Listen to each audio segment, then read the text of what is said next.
গণমাধ্যম, স্বাস্থ্য ও শ্রম সহ ৫টি সংস্কার কমিশনের সদস্যদের পূর্ণাঙ্গ তালিকা প্রকাশ করেছে সরকার। শিগগিরই এ বিষয়ে প্রজ্ঞাপন জারি হবে। রবিবার আলাদা সংবাদ বিজ্ঞপ্তিতে এই তথ্য জানানো হয়। সাংবাদিক কামাল আহমেদকে প্রধান করে গঠিত ১১ সদস্যের গণমাধ্যম সংস্কার কমিশনের বাকিদের নাম প্রকাশ করা হয়েছে।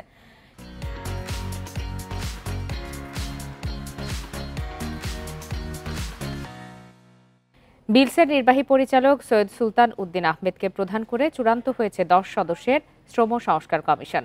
১০ সদস্যের নারী অধিকার সংস্কার কমিশনের প্রধান হিসাবে দায়িত্ব পালন করবেন নারী পক্ষের প্রতিষ্ঠাতা সদস্য শিরিন পারভিন হক।